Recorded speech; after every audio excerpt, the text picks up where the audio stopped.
Hi, writers. I'm Tia Lindstrom. This is the Working Writers Podcast. This is the pilot episode, the one where I work out some kinks and figure things out, hopefully editing out the bumpy spots the best I can. When I thought of this project, I was thinking of the writers. I was thinking of the problems that writers face and the challenges, and I was thinking about how writers themselves are their own kind of tribe, their own kind of people. Quickly, I came up with a lot of different topics and episodes, guests, things that I could address and problems that we could explore. This is first and foremost my exploration of all kinds of things that I was curious about anyway. What's really cool to me and really affirming is that I have 20 topics with 20 guests, and I've had 20 yeses. I have awesome friends, which I knew, but when the universe catches you after an idea, it's especially affirming. So this just keeps getting green lights, and I'm just going to plow ahead, and I'm sure it's going to be imperfect, and that's okay. First time is practice. It's okay to have first drafts, second drafts, third drafts. Keep going. The only writing is rewriting. That's another two of my favorite quotables. I think Hemingway said the writing one, and the first time is practice might be my dad, which I have clarified for this podcast to say the first draft is practice, but really applies to anything. The first time is practice can apply to a recipe, a manuscript, a relationship. Practice is how we work things out and figure things out. So this right here is going to have many takes. So I'm going to start with a little inspiration. This is one of the books that I return to when my well is a little dry. It's an old classic. You probably have it on the shelf. It's not very big. The Writing Life by Annie Dillard. The Writing Life is full of lots of mystique, right? It's also pretty gritty. When you write, you lay out a line of words. The line of words is a miner's pick, a woodcarver's gouge, a surgeon's probe. You wield it, and it digs a path you follow. Soon, you find yourself deep in new territory. Is it a dead end, or have you located the real subject? You will know tomorrow, or this time next year. You make the path boldly and follow it fearfully. You go where the path leads. At the end of the path, you will find a box canyon. You hammer out reports, dispatch bulletins. The writing has changed in your hands, and in a twinkling from an expression of your notions to an epistemological tool. The new place interests you because it's not clear. You attend. In your humility, you lay down the words carefully, watching all the angles. The earlier writing looks soft and careless, processes nothing. Erase your tracks. The path is not the work. I hope your tracks have grown over. I hope the birds ate the crumbs. I hope you will toss it all and not look back. I really love that. The finished project. Of course, the joys in the journey and the process and all of that is true, but it's really nice to have finished projects. When I hired my coach, the first time I hired a coach, my one goal was to finish writing projects. I had so many story starts and book starts and directions I wanted to go in, and then I had these kind of lofty goals that I wanted to arrive at, but the muddy middle was completely lost in the weeds. I hired her to get me through that and help me finish a damn project. And it worked. It turned out to be really good, a really smart move on my part. And now I have finished projects. And the beauty of a finished, clean piece of writing is that that's what you see and that's what you remember. The path is not the work. It feels like it when you're in the middle, but it's not. It's just as true for professional writing. When you have a beautiful piece of copy or a completed marketing article or a UX experience that really achieves its purpose and makes that whole experience better for the user or really tells a compelling story, it's that end result that we're here for. That's what gets us where we're going. That's what we have. That's the power that we bring the planet. Working writers take words and string them into a line. We craft messaging and we create. We do something that others can't do. And that's why they look at writers with a certain mystique and romance. it is a little romantic. Oh, you're a writer. You can take and make something out of nothing. And now it exists and it's there. And it's ephemeral, but it's also solid and tangible and effective. It conveys something. So the theme for the pilot is how to make money as a writer. It's the question I get the most because I am a paid writer. I'm a professional writer. I am also working on my own projects that haven't paid off yet. I have a monster of a memoir that's out with agents now. I'm always got contest entries underway. I'm working on fiction.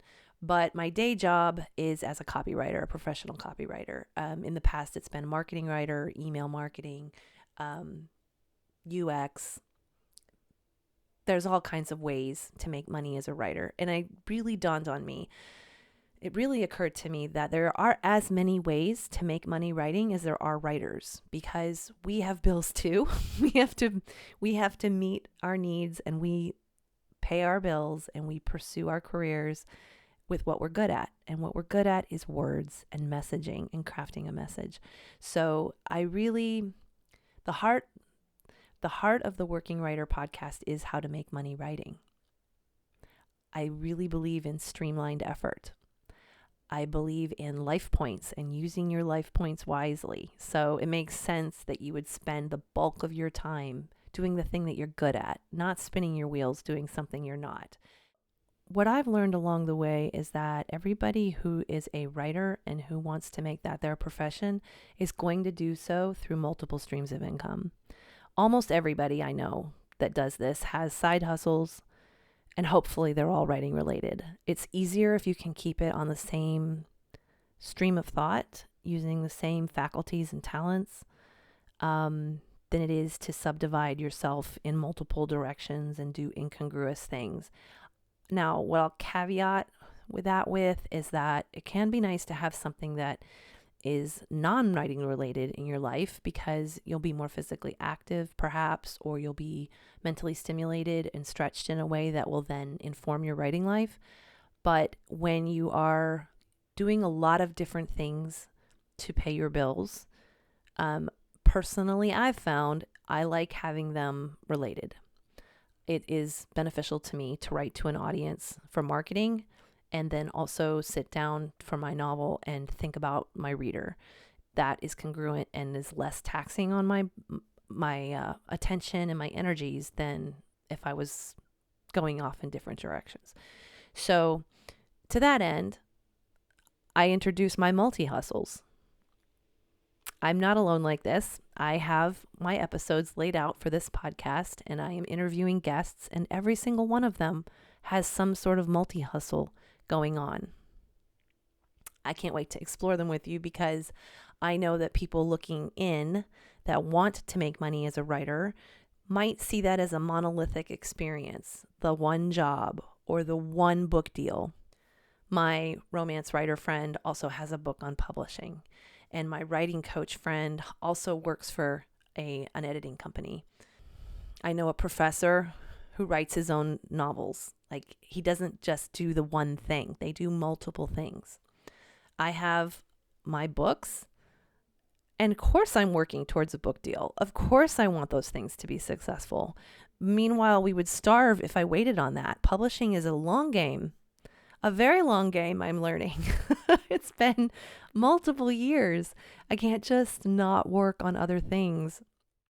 At the same time, being a freelance writer, while that is very financially rewarding to me, I don't want that to be my heart and soul, because I would spiritually starve. I'm an expressive person. I have to have multiple genres going. One of the challenges that I have in deciding like what kind of writer I'm going to be is that I don't want to feel locked into any one expression, one genre, one niche. I want to be able to do lots of different things. One of the writers that I most admire is Anne Lamott. She is able to write for humor and novels and nonfiction, and she gets into spirituality. And so she has like diversity in her career. I'm really excited to interview Dr. Tim Gilmore later in the season. He is one of the most prolific writers I know. He has a book. I swear it seems like he's releasing a big, thick, beautiful book every year. And he's a full-time professor. He's really engaged in the lit scene here in Jacksonville, Florida. And he's a really good example of a working writer. It's somebody who is going to have multiple streams of income. And yes, you can totally pursue your passion and pay your bills. It's doable. It's doable with strategy and hard work and a lot of sitting your ass in the chair.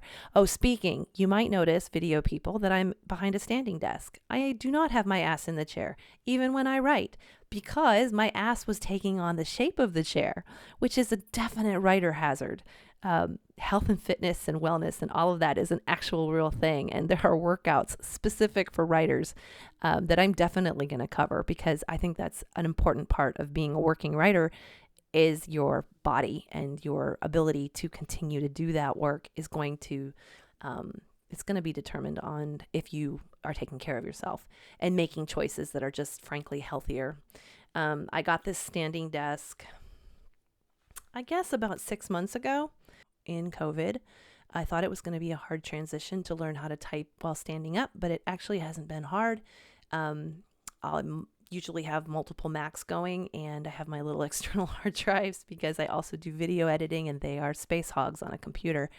And it's actually been really gratifying to be able to stand and type. I can dance when I need to. I don't dance well, but it is healthier to be able to move while I am typing or talking or listening or in a Zoom call than sitting all the time. I was sitting 14, 15, 16 hours a day very often because I was working my day job in addition to my writing projects and a side hustle, all of them writing related. That's a long time to sit in your chair. So, and while 2020 has been a really hard year in a lot of ways, it's also had some perks. And one of those has been working from home, being really flexible, being able to have this like standing setup. I changed my office. I'm going to have an episode that just addresses where people write, and I will be asking every writer where you do your work. That's pretty diverse, and it's one of my favorite little geek things to know about other writers. But I used to have this great big office in the other room. It was twice the size of this room, and I downsized because we had some home construction happening, and so I have this little writer's nest. And it's cozy and it's full of my books, and all I do in here is write. I have a little painting station on the other side because I'm doing The Artist's Way, which turns out to be fantastic and congruent to my writing process. So I have a little art area back there, but for the most part, all I do in here is write, and it's my little cozy writing den. It's now going to do double duty as a recording. We'll call this, what are we going to call this? I guess we'll call this a recording setup. I've been on the production side of this before, but I've never been on this side of the camera or the microphone, and a little bit nervous. You can probably hear that in my voice. I have a little bit of a lisp and a little bit of a stutter as well, so you're going to hear that. I'm not going to edit all my personality out. It's not going to be perfect. Perfectionism is the devil. I really believe that. It paralyzes us and it stops us from doing things that would actually be pretty cool and a lot of fun to learn. And I really believe in the power of practice and the power of play. And that is kind of what I'm doing here, right? I'm playing, I'm learning, I'm practicing. I'll take some second takes and third takes, and I'll edit some bloopers out. But for the most part, this is just going to be what it is. I'm just a real person doing this thing because I'm curious about it. And I'm honestly and frankly, in all transparency, looking to grow my own working writer portfolio with something that's about writing, that isn't all writing, but it is about writing, and it's about the writer's world. This is my favorite subject. I can talk about writing all day long. So if I'm going to do that anyway, it makes sense to me to make something with it. That is what I apply universally to everything else. If I love it, and I come from people like that. I come from makers, and those are makers who eventually learn how to turn a buck doing the thing that they love because they're going to do it anyway. It might as well pay the bills. So that's what I'm doing here. That is what you are witnessing. I am trying something new in the same vein as my passion, with the hopes that it's going to strengthen my portfolio. We'll see. you're kind of on this journey with me. If you're listening to this pilot episode, thank you. Thank you for being here from the ground up.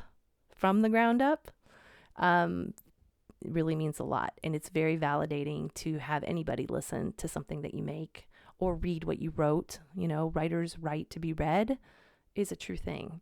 And it means a lot to have that attention granted and the support along the way. And I should tell you from the start, I get effusive, I get excited, I get expressive, I get animated, my volume goes up. I'm working on gravitas. I really am working on gravitas, but I won't always bring it because I'm an enthusiastic, zealous person. It's just how I flame. It's just me, and I'm going to bring me. So, one of the things that's really cool to me about the pilot episode is that I interviewed a non-writer. To me, first of all, she volunteered. She volunteered as soon as she heard I was doing a podcast. And that's because she's one of my most enthusiastic, cheerleading, advocate, ally friends. I've known her forever. Her name is Melody. And I have this idea for the podcast that I want to like phone a normal person or phone a friend when there's a question or a problem, or we need an outside perspective, because writers can be very insular and the way we fix our problems can be very similar. And we're like, speaking for myself, I'm in my head all the time. So the benefit of a friend like Melody is that she gets me out of my head, and she usually brings me a memory or a viewpoint that I'd forgotten or just wasn't top of mind because I was down in my belly and my navel gazing and not really thinking clearly and objectively about something. So she's great for outside perspective. And so I had this idea for the podcast to phone a normal person or a non-writer and see what they think about anything that kind of hits a wall. So lo and behold, she heard I was doing the podcast and she was like, I want to be on it. And I was like, yeah, that's a great way to explore that part of it. Also kind of share the vision with a non-writer and see what they take. And even as I say this, I'm caveating this in my mind because in Melody's case, she doesn't write, but she has the heart and soul of a writer in that she has lots of story ideas. She observes character. She's strategic. She's big on life experiences, and she's always game to try anything. So it just really, that's poetic for me, that there really shouldn't have been any other first guest than Melody. Always pen and paper and chapstick. That is, so I had this idea because I was doing like the format of what I imagined for the show, and I had these like speed round kind of questions to ask everybody, and one of them is pen or paper, like pen and paper or a computer. How do people their favorite? I'm pen and paper. Pen and paper. And middle school yearbook. Oh my God! Do you want to see what I look like in middle school? You still have that thing around? Yeah, I have a bookshelf. My mom taught me well. Oh my God! Wow. Just to have it handy like that. And mine are so deep storage, I don't even know how to find them. And you've just got it right there. I kept them on my bookshelf with aviation books. So weird. That's cool. Okay. Well, thank you for doing this, because I couldn't get my head really around the pilot and how to do it, because it's hard to like just get on and talk like monologue. I don't really prefer podcasts where people are monologuing anyway, and all the other episodes involve an interview. So then when you and I are authentic as well, so we know how to just talk. Well, yeah, and like this whole thing has been really beautiful, like reminding me that how great my friends are, because I had this idea, and first I had this idea like a year ago. It had a little bit of a different shape to it, but I didn't pursue it because I got that other job and I was busy. And then, so then when I lost that other job, I was like, well, pick that back up. Well, I had all this like, insecurity and intimidation around it. And so I started floating it, and my friends and the universe have just caught me. It's like I have 20 episodes planned out and I have 20 yeses. When you hear Oh, 20 yeses, well, actually I have 19 because you volunteered. You didn't even know what it was. I did it. No, I'm like, whatever. I just come up with that. I'm like the idea person. Yeah, well, it is technically like it's a writing show. It's going to be called The Working Writer, and it's for writers. But every writer has non-writer friends, and you kind of have the soul of a writer, even though you don't write. I always think of you that way because you have ideas for books Yeah. pretty frequently. You just want somebody else to do the work of them. That's called, I know. I really, So it was like, it's absolutely true. it is true. You have like a crazy amount of ideas, and I'm always like, yeah, no, you need a ghostwriter. So it's really what you need. You need somebody that like is committed to that. That's their passion. And I asked you to do that years ago. yeah. I spent some time as a ghostwriter. I know. Yeah, I have a really good memory. that's true. Well, so we should probably just state on the record how long we've known each other. Okay. Which was I was in 9th grade. You were in 8th grade. You're a year older than me? Yeah. I graduated in 91 and you graduated in 92. All this this whole time I've been and I've been telling my husband no, I've known her since 6th grade. I'm sure it's 6th grade. But that's not even possible because 6th grade was not junior high yet. And Right. we met in orchestra. So Uh-huh. yeah. Okay. 8th and 9th grade. Yeah. A long ass time ago. I know I have the oddest memories. Well, and I know this because we switched churches from Hillcrest Baptist to First Baptist when I was in 9th grade, and I was devastated.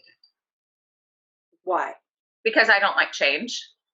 Yeah, but most people are First Baptist is such a great place to go.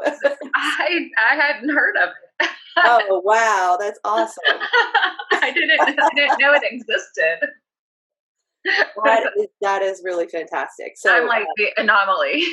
First Baptist, for listeners, First Baptist is the first megachurch of the South, and it's massive. And most people that have gone there came from other smaller churches that wanted to be a part of this big megachurch, which is a culture unto itself. So, and I'm kind of forming a whole career on the fallout of First Baptist. So yeah, trauma is my whole thing. Okay, oh gosh, I mean, and your career you started that a couple of years ago, and now it's even worse. Yeah, it is getting worse. So when we were there, it was mainstream at least. You could be kind of normal and still go to a big mega evangelical church, but they're churning out I think it's at the seminary level, they're churning out those really extreme fundamentalists, and it is changing how those churches. That's why so many people left. Yeah, it's scary. My sister and brother-in-law left. They go to North Jacks now in the orchestra. I think Mr. D. You're kidding. Mm-mm. Wow. And yes, I still call him Mr. D, even though he's called me Edson. Once I graduated high school, he was like, "You can call me Edson." I'm like, "No, I can't." Yeah, that's our orchestra director. God. Yeah, I've heard that North Jacks is where the Exodus is heading. And it's not a mega church anymore. They sold 11 blocks of property, so they're not what they used to be. But no, yeah.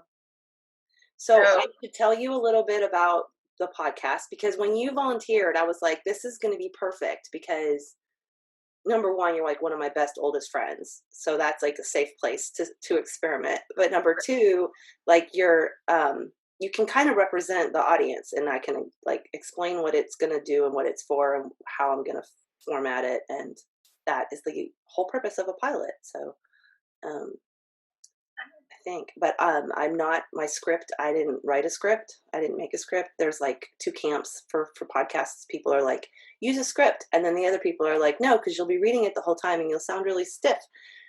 So but I'm a scatterbrain, so scripts keep you on point, very much like an Yeah, outline. you're a writer. Yeah. Well, and like one of my favorite things about you is that you get me out of my head on the regular, because writers are always in their head. I'm always in my head. And you're one of my bring you down to earth. Where's my coffee? You know how like when you have coffee breath and you don't have any gum, so the only solution is to drink more coffee so that you can get rid of the coffee breath? Okay, good, because I wanted to drink some of my Sprite. Okay, you're drinking Sprite. That's perfect. You're like my Sprite. You like embodies Sprite, and you're drinking Sprite. I don't drink caffeine. I don't need caffeine. I'll have a Coke like every 3 days or something. I wake up with, I know, I'm weird. Sugar versus caffeine, or sugar and caffeine. I don't drink sweet coffee, so it's pure for the buzz. I just don't like coffee. The smell makes me. You know, I didn't drink it until I was, in my 30s. Yeah. I had a sister-in-law back then. I don't have that sister-in-law anymore. It's one of the things divorce gives you. But she is really pretty wretched to me on the whole, except that this one day she was really nice to me, and she brought me this coffee. It was shade-grown Songbird coffee, and she ground it like fresh. Oh, yeah. And then she had like organic cream, and she taught me how to make like a real cup of coffee. And it wasn't anything like coffee, like what I thought coffee was beforehand. And then I've been like, a habit, but I've never, it's like chasing the dragon, like, addicts talk about.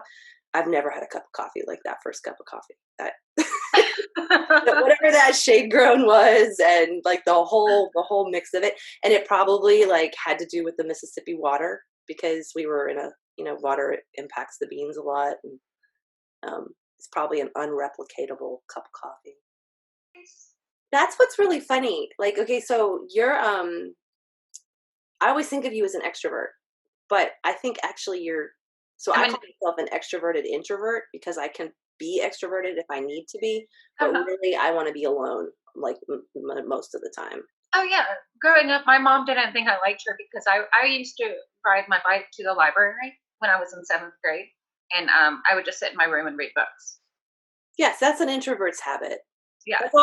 That's definitely a check in the column that you're secretly a writer, because you're a reader, and all real writers are readers. Like, you can't, people who say they don't have any time to read, it's like, then don't watch 8 hours of TV in a day. Yeah. Like so I would consider actually TV watching and like movies still a kind of reading, because you're bringing in artistic content, you're feeding your imagination, but there's an active sense of that, and then there's the passive, you're just a couch potato, nothing, and you just exactly getting information. And not I have to get to a point where I just don't want people talking to me anymore. Well, in that way, like television is like in our phones and stuff, it's like a social signal of like a buffer, like insulation. Right. I'm in the middle of something, leave me alone. A social cue. That's the word I was looking for. This whole process, like, I know my production values and everything will improve as I go, but it's such a learning curve, every single step of it. And I had no idea. Well, I did have some idea how much work it was. And that's why people, they don't always produce every part of it themselves. There's professionals that can do certain steps along the way of this, but which is why I need a ghostwriter. Yeah. Full circle. There's exactly. Ghostwriting is still a niche. It really is. I was talking to my coach this morning, and because I have a writing coach, and she's a very specific kind of writing coach. She only does book structure. Okay. And like really teaches people how to work their novels, like organize their novels, which, I mean, they're massive documents and plot structure and all of it. It's a whole big thing. But some coaches they're more of like writer development. She does writer development as well, but like those two things. She doesn't do like the whole kit and caboodle. You can't just bring any kind of writing to her. And she was talking today about the publishing process, because we've done some books together, and that's another big, massive process where there's very specific professionals for every stage of that niche. So like there's copy editors that and there's line editors, and there's manuscript editors, and then there's book layout for people and cover designers, and like the amount of people it takes to make a book is kind of mind-boggling once you get into it. Remember that time? And I'm Bossy. I don't know what part you're going to cut this back into, but remember when I made you draw me? Yes, I do remember when it took so much. I was not. That's how stubborn I am. So now I'm seeing a trend, because you did used to make me draw you, and you used to beg me to draw you, and then you shifted. When I started writing books, you're like, you need to write my book. I have a book for you. You need to write my book. No, you know, I want other people to do everything.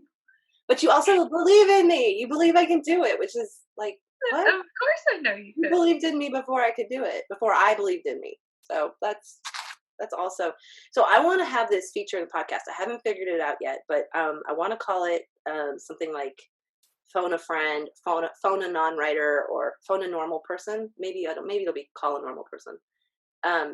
Because writers are insular, like the writing groups and the writing mindset. Like there's this geek, very in your head kind of mentality.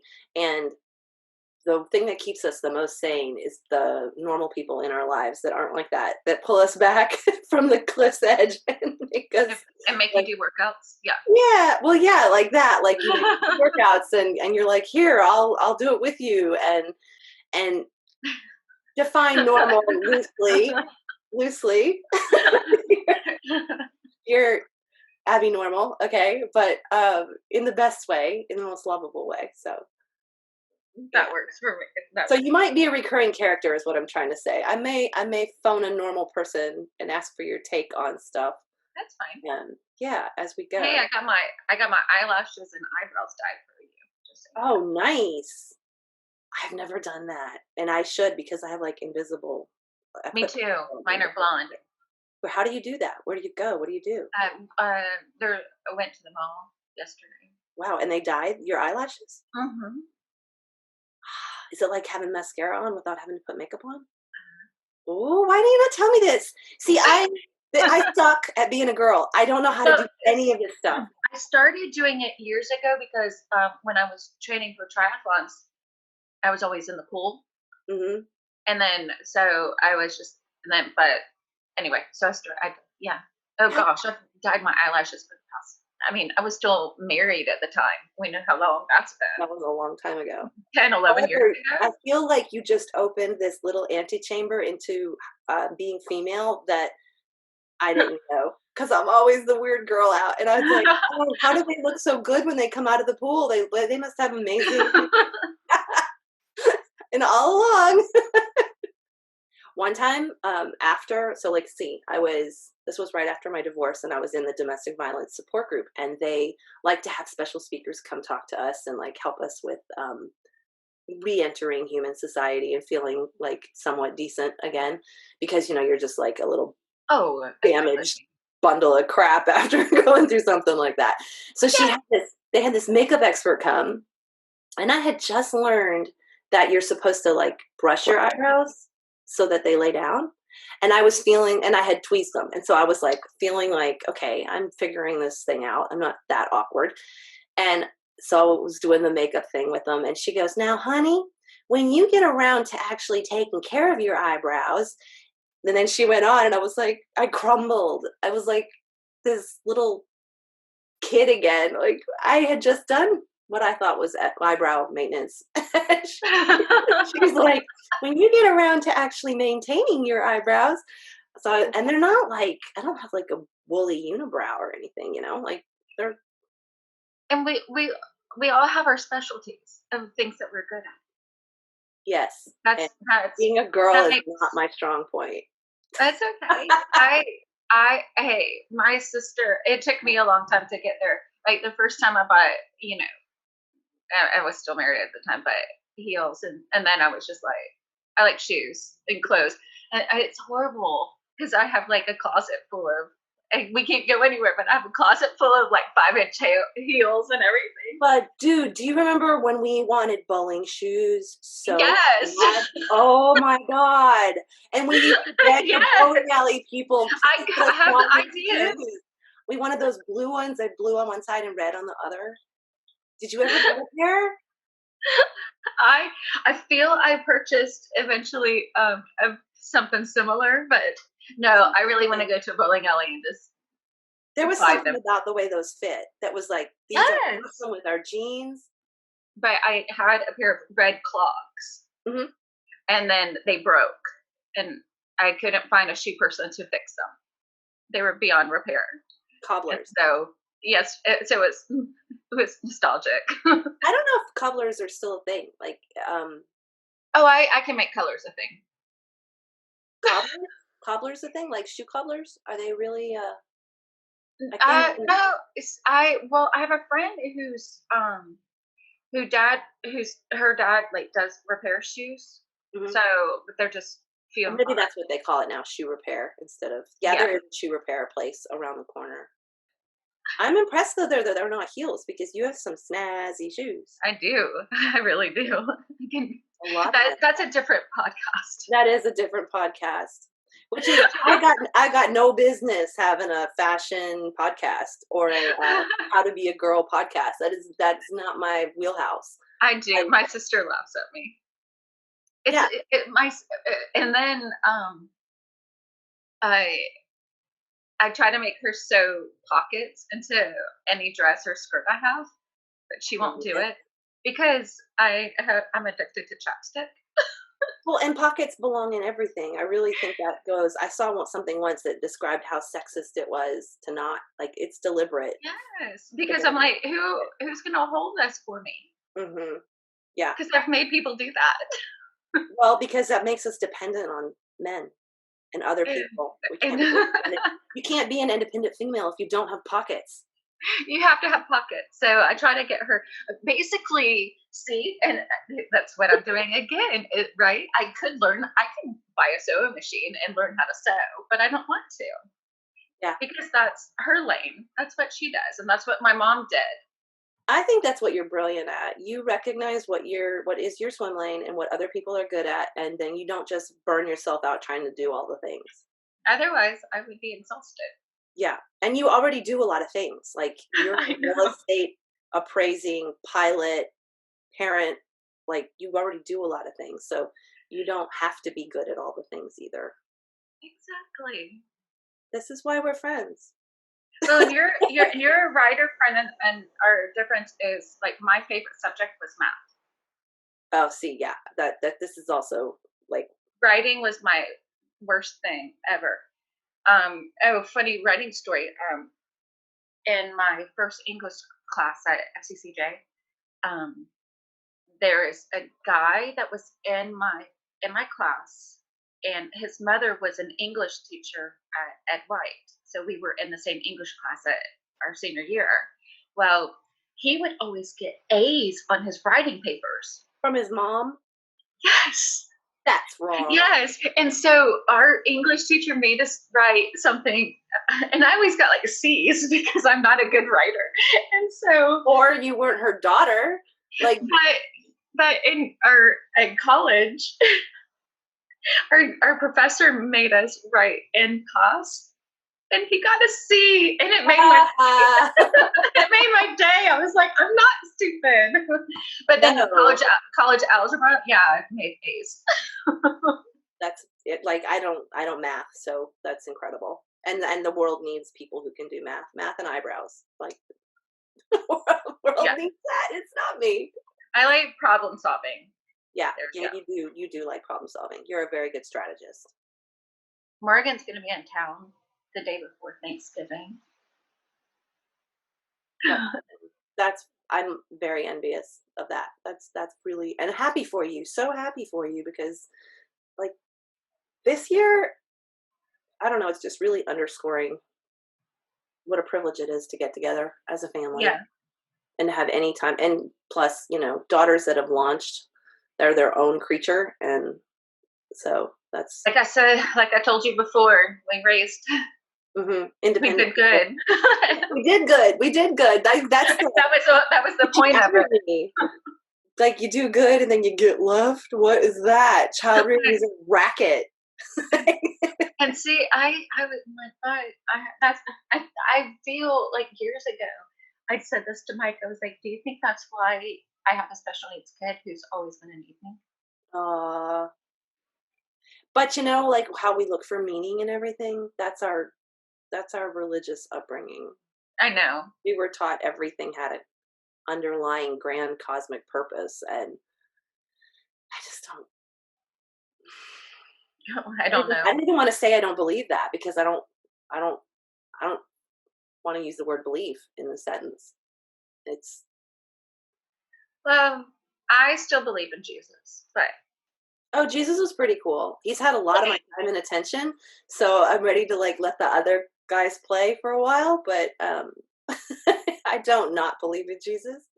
The other thing that goes with the writing life is the romanticism around it. Like people are like, "Ooh, you're a writer." Like it's this beautiful thing, and then there's like whole stores of all the stuff we like to distract ourselves with, like fountain pens and feathers and candles and journals and all that crap that you can spend your money on, but it's not going to make you any money. That is not right? Pen from an open house. Yeah, and it writes, and so it's going to get the job. And so being a paid writer is a serious pursuit. Like if you decide you're going to sit down and write a novel, you have to put your ass in the chair and write it. It is not going to feel romantic. It is not going to feel always fun or inspired or good. And those words. Okay, I have a question.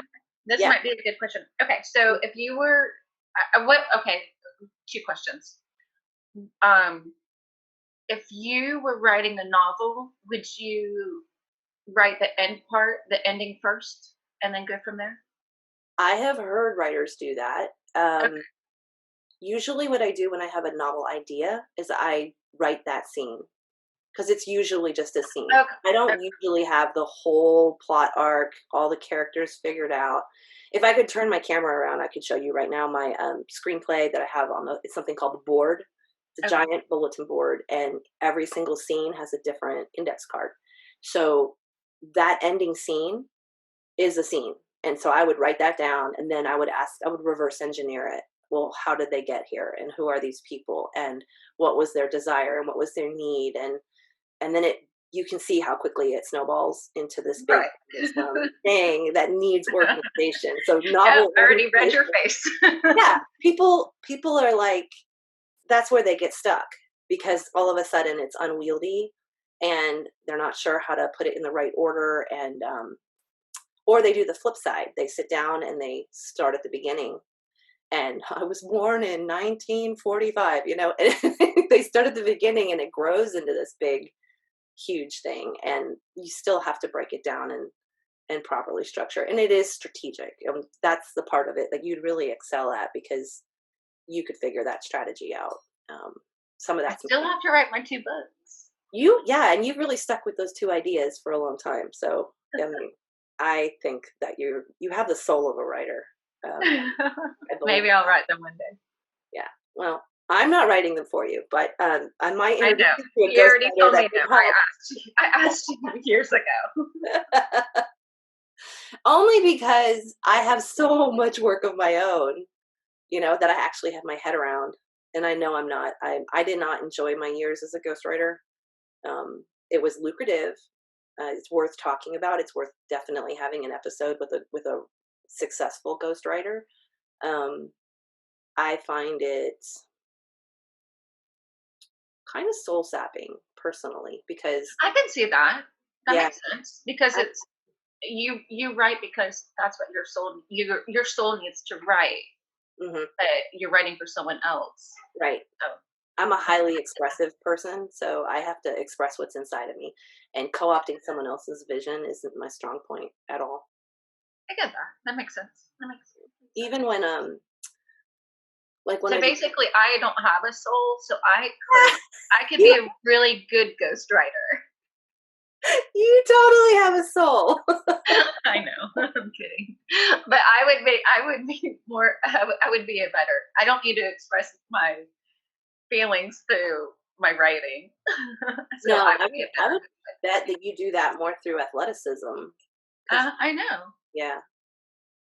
I mean, at our age to be thinking about an Iron Man. Why don't they call it an Iron Woman? An Iron Babe? It's a brand. Well, I don't like that brand. Well, it's been around for years, so I can't solve that problem. I mean, are you like a lady Iron Man? That's not fair. That you're It's no, okay. you're an Iron Woman. I'm not offended by the brand name. Huh. It needs a Y in it or something, like it needs some gender inclusion. Not cool. Iron Manly. Yeah, Iron Womanly, Iron Lady, Iron. I don't even like lady because that sounds like. Isn't there a movie called The Iron Lady? Or there was a historical fiction. Was it Margaret Thatcher? I didn't watch it. Iron Lady. I'm gonna have to look that up. You One of my will. favorite podcasts, Armchair Expert with Dax Shepard. Do you ever listen to it? Yeah. Oh, totally. Yeah, love it. And they do the fact check thing at the end where they they go back and they explain. I'll have to look that one up.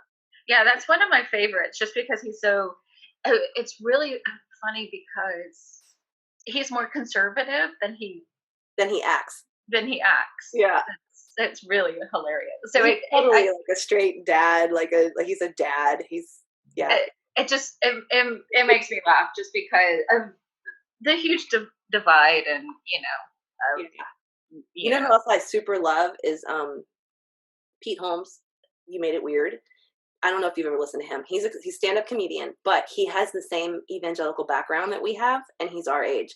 So he gets all the 80s references in there and the church growth, and he has his podcast has really cool faith deconstruction and philosophy and all kinds of stuff on it, but it's always funny. And I know I'm like pretty conservative and everything, we know this, but I listen to the most liberal podcast people. Mm-hmm. I do too. Like Whitney Cummings. Yeah. You listen to her? Mm-mm. She has a podcast too. I listen to a lot of lesbian shows, which is funny because I'm straight and very, I'm a pretty uptight person. But I love so there's two that I found. One's called Les Chat, and the other is Pants Podcast, which is basically characters from the L Word that riff about the L Word, which I've only seen a few episodes of. But the thing I love about them, they're so fucking authentic. They already lived life on their own terms. They did the thing that, Christian evangelical uptight people can't do. They lived their own life, come hell or high water. They said, world, you're going to take me for who I am. And because of that, they're not blocked in their art. It's like looking into a whole other world. And I just have such mad respect for it, but they're also hilarious. It's just so funny. And they're so talented. And I'm like, God, just to take somebody, I mean, I don't know their own personal stories and the battles that they've fought to be who they are, and to assert themselves and their craft and all of that. But what it looks like from the outside looking in is that they're just super authentic, sincere, genuine people who were able to clear all the years of pretense away, because they never did have to, or they did, or they chose against it. They performed for a while and pretended, to fit into straight world or whatever. But at some point they shed that and lived their own truth, and super powerful. Right. And I've got some people I follow on my Instagram that they're in the religious trauma world and the ex-evangelical world, and they will call out their trolls. They take screenshots, they reply back to them, they here's how this person is behaving, and they out it. And it's go you, because if you can turn the light on someone's bad behavior, you neutralize the power of it. Yeah, I see. As far as that, if someone's, says something horrible about one of my friends, then that's one thing. Other than that, I don't have the time. I barely read the comments, and that's very healthy. I was listening to this morning with Moby, because Pete interviewed Moby, and who's really philosophical and awesome. It's probably my favorite, probably on my top 5 Pete Holmes interviews.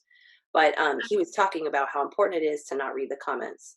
Don't read reviews and don't read comments. And I don't know if I can ignore it, like cannot read it. Also, I love engaging. So when you ignore it, then you miss out on the good stuff too. But I think that's probably pretty healthy to be able to say, I'm not going to read the negativity. No, I don't know. I just can't. That's cool. I will never go in an airplane with you, but I like knowing that you fly. Really? I'm taking my daughter up. That's awesome. I support that. It's my hang up. It's my problem. I don't think metal things should go up in the sky. And that's because I don't truly understand how it works. But also, that'll be a different podcast where you can explain to me how metal things should. You know what I always think of when I see jets flying over? I just imagine all the little Flintstone feet dangling from the seats, like rows and rows of little Flintstone feet, and someone's pooping up there in the sky.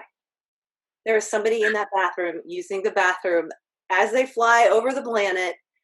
There's everything wrong with that. Our bodies were not meant to cross time. See, and I'm like, not even thinking that. I'm like, who's having sex in the bathroom right now?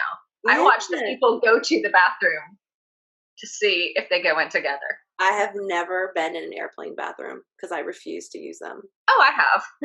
I hurt myself not using the bathroom because. No, but that also I've never taken a flight that's longer than 4 hours because that's like the ceiling of what my anxiety can handle. So, that's not that big of a deal. If you go to the bathroom right before you get on the plane and then you go right after, 4 hours is kind of manageable. You don't drink anything. But who am I kidding? I drink a lot when I'm on the plane just to get through the stupid flight. So no, I'm not. No, it doesn't bother me. Yeah, I'll bore you. That's what my bookshelf is. If I showed you a picture of my bookshelf, it's all aviation books. I'm glad you did your homework. I'm glad you know your stuff. I'm very glad. Pilots should be smart. They should be good at math. They should know why the plane is up there. And I probably need, like, my biggest dream, my biggest bucket list item is that I want to take a boat to Europe and take my time getting there, like one of those ocean crossing. I see. The boat thing is not something I want to do. Most people in my life don't want to do that. My personality is on the boat. I want to be able to jump off of it and swim. Yeah. Oh, not on an ocean crossing in the North Atlantic. They made a whole movie about that. It didn't end well for the people in the water. This is why I can't be on a boat, because I want to jump off and skinny dip. Okay. Yeah. Well, you need a small boat. You need a yacht. And you need not the North Atlantic with the icebergs. And exactly. Leonardo DiCaprio shouldn't be anywhere near you. Probably not. Okay. So at the beginning of every episode, I'm going to announce a giveaway, an item that is up for grabs. And in order to win that item, you have to be a subscriber, either to the podcast itself, the YouTube channel, or the email subscription that's on the website, theworkingwriterlife.com. From that list, at the end of every episode, I'll pick a winner.